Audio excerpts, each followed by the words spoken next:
Universe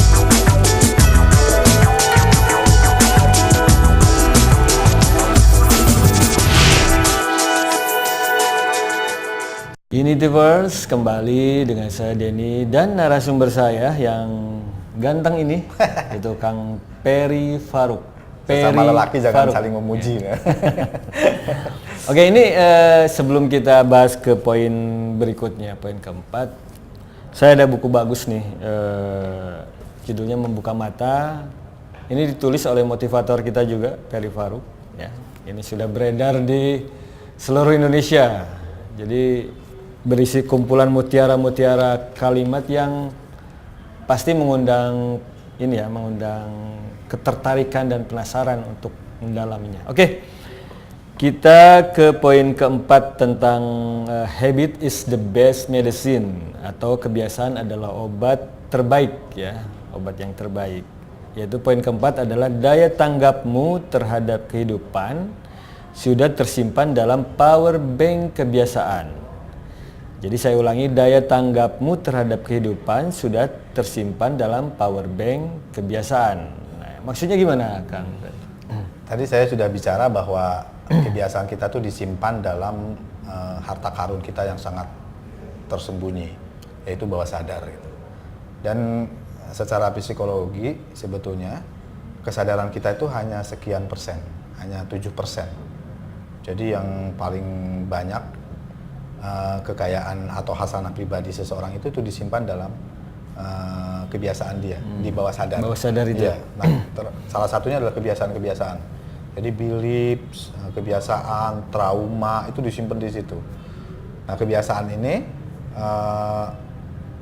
kemudian yang akan menjadikan refleks ya, orang untuk bertindak ketika menghadapi sesuatu, ketika merespon sesuatu, ketika menghadapi masalah, ketika dia menyimpulkan satu problem, ketika dia mau mengambil keputusan, itu akan muncul dengan sendirinya gitu. Nah, oleh karena itu bahwa daya tanggap kita itu sebetulnya sejauh atau sehebat atau sekuat apa yang sering kita biasakan gitu. Jadi kenapa sih kalau di seorang atlet yang sungguh-sungguh ya, atlet yang sungguh-sungguh dia tidak berlatih sekian hari atau sekian minggu sebelum bertanding, tapi setiap hari. Ya. Dia setiap hari terus berlatih. Demikian juga dengan musisi ya, musisi, penyanyi musisi, gitu ya. karena itu refleksnya dia seperti itu gitu. Betul. Ya jangan sampai misalnya nanti kalau manggung gitu ya, masih tanya, itu kita di chord apa gitu ya, atau cobalah kalau misalnya yang teamwork kayak gitu ya, apalagi misalnya teamworknya yang kayak apa tuh, football Amerika itu loh. Saya pernah baca sih, pernah lihat tentang ini ya, penyanyi vokalis di Rolling Stone ya, band Rolling Stone, Mick Jagger ya. Jadi yang saya baca tuh dia itu tiap hari melakukan lari, jogging, yaitu senam itu setiap hari itu. Artinya tidak ada panggung, tidak ada pentas, tapi dia lakukan tiap hari. Dan celakanya kan fansnya itu melihat dia cuman orang yang suka mabuk gitu ya. Betul. Jadi larinya ini kuat lari-lari di panggung karena drugs itu. Padahal memang staminanya memang sudah seperti itu ya. Jadi istilahnya kemenangan seseorang itu dimulai ketika dia memulai latihannya.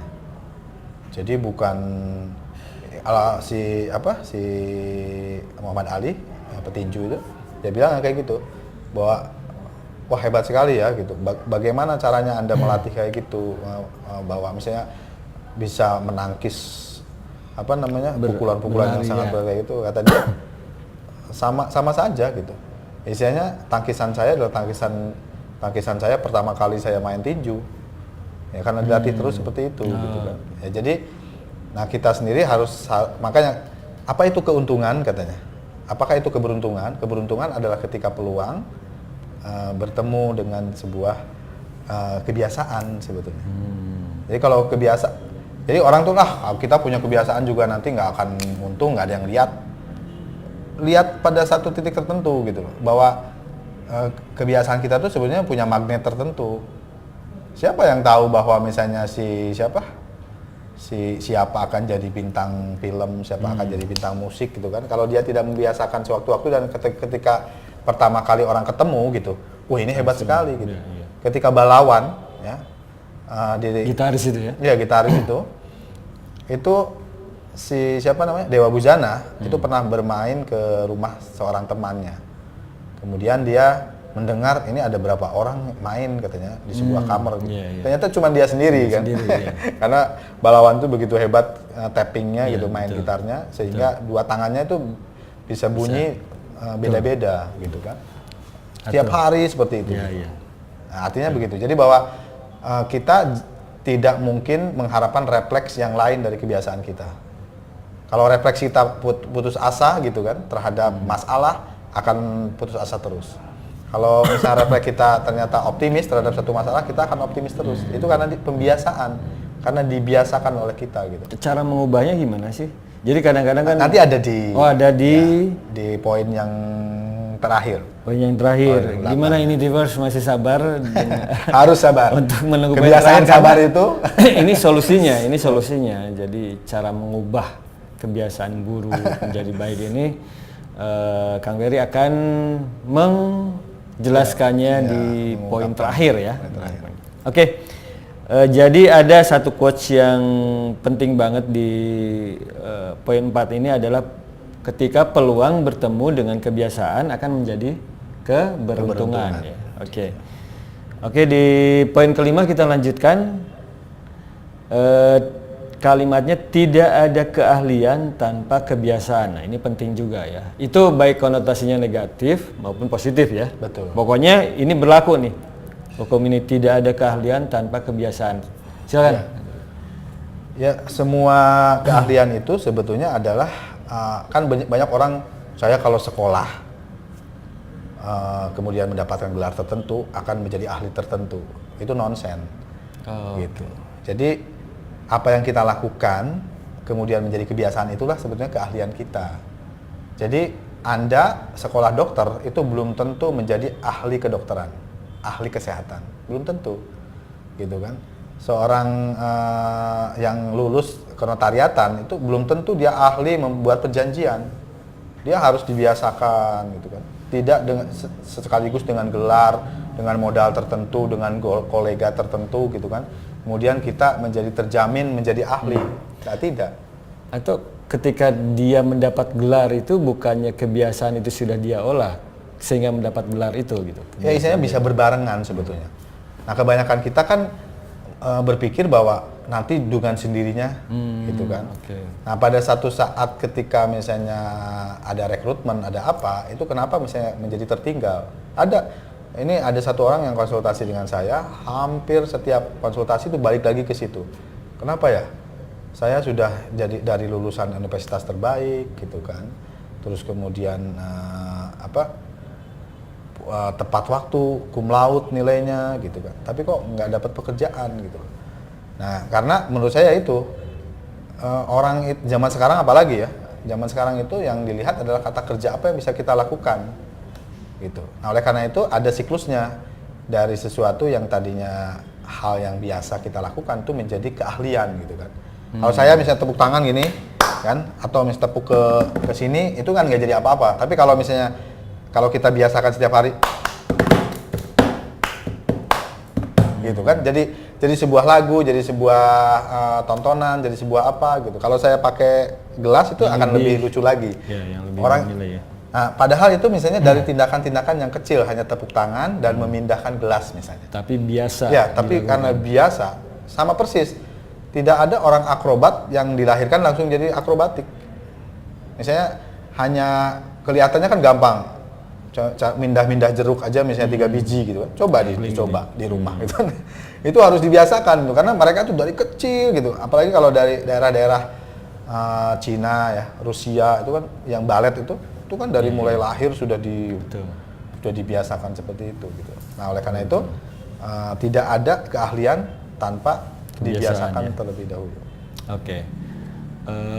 Oke, kita ke poin ke-6 ya. Poin ke-6.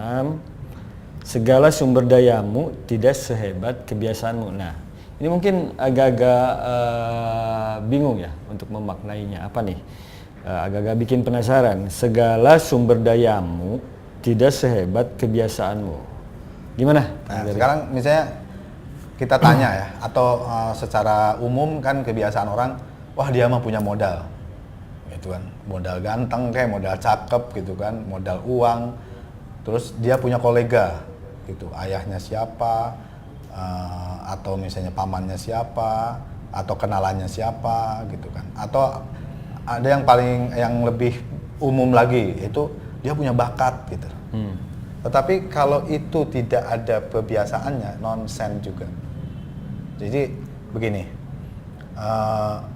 orang punya bakat, tetapi punya kebiasaan, nasibnya buruk. Ya, orang punya kebiasaan, walaupun nggak punya bakat, nasibnya baik. Nah sekarang bayangkan, orang yang kebiasaannya nggak punya, kemudian juga bakatnya nggak punya, hancur kan. Nah sekarang kalau orang punya kebiasaan dan punya bakat, mau jadi apapun terserah dia, gitu kan. Nah oleh karena itu, apapun kehebatan kita yang dianggap oleh orang sebagai modal untuk sukses, tanpa kita membiasakannya, ya udah, paling juga jadi tontonan yang memprihatinkan gitu. Ada sebuah kalimat yang bagus sekali gitu kan. Orang punya bakat, banyak kan orang yang gagal hidupnya. Ya. Kenapa gagal? Orang yang punya modal, banyak kan yang gagal hidupnya gitu. Kenapa gagal gitu kan?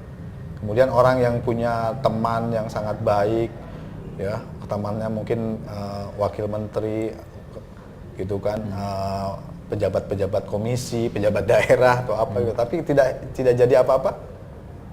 Nah, hanya kebiasaanlah yang membuat seseorang bisa muncul atau tidak dan bertahan atau tidak. Jadi ada sebuah kalimat juga sangat bagus, bullshit can make you high but not for a long time gitu.